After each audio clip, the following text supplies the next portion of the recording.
Welcome to Reverb Sports. Don't forget to like and subscribe. Share if you are the giving type. If you've been watching ESPN the last year and a half, you've been smacked over the head constantly with the GOAT of tennis, the GOAT of this, the GOAT of that. And in typical ESPN fashion, just like 8-9 years ago, was who's on your Mount Rushmore of NBA guards, your Mount Rushmore of MLB pitchers or players. Well, they beat that into the ground over 6 years. Now it looks like they're doing the same thing with GOAT. GOAT, greatest of all time. They've made it up for everybody. Who's the GOAT of tennis? Who's the GOAT of women's tennis? Who's the GOAT of basketball? Is it Michael Jordan? Is it LeBron James? GOAT, there can only be one. It's like Highlander. There can be only one. And I think everybody has their own GOAT, if you want to break it down that way. But for me, there is only one, the original Earl Manigault. Playground player, park, street basketball player that grew up in the 60s. And growing up in upstate New York in the 80s, you heard tall tales from maybe my father and guys at the pickup courts, because you always played around older guys. Stories of this guy that could jump up and grab quarters off the backboard. Pretty much like Paul Bunyan and his Big Blue Ox Babe. You didn't think this guy existed. There's just no way. He has to be 7-8 feet tall. Okay, maybe he's 7 feet tall. And then you hear, no, this guy was 6'2". No way. There's no way. But sooner or later, you found out this guy existed. 6'2", jumping up, grabbing quarters off the backboard. Now, a quick internet search will lead you to articles and interview where you can hear Earl, and he talks about how he would pay kids to climb up the pole, put cups on the backboard, then he'd leap up and pull them down. Then he did what's called a double dunk, where he dunked the ball, then catch it as it was coming down through and dunk it again. And there's been a couple of books done on Earl, the GOAT. One of them named The Double Dunk.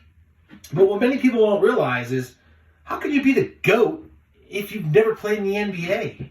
You weren't an All-American in college. Well, back in the 60s and 70s, and pretty much in the beginning of the 80s, until Magic and Showtime showed up right after the ABA merged with the NBA, the game on the playground is what you see today. Back then, it was frowned upon. And the NBA players didn't make a lot of money. And in an interview, Earl even says they never thought much about going to the NBA because you didn't make that much money.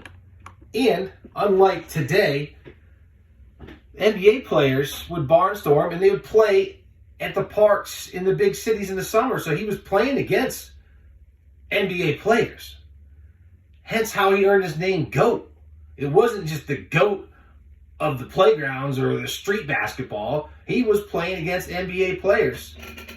And he used to sneak out. Kareem Abdul-Jabbar, who was Lou Alcindor at the time, would sneak out of his house with Earl, and they'd walk around and try to find basketball games where there was going to be high-level talent.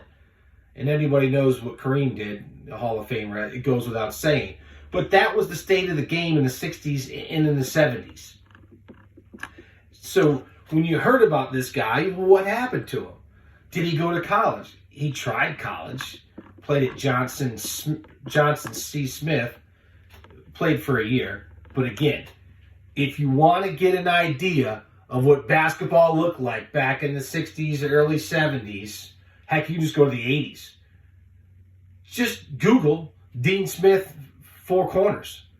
Very slow basketball, frowned upon, any of the freestyle and stuff that you saw in the playgrounds. The coaches didn't let the guys play like that. And that's why he didn't go on and have an illustrious NBA career and a college career. Among other things, there's social factors involved as far as being a black man and integration in the college game at that time. But it came down to the money. And then he did have his off-the-court problems with drugs and crime.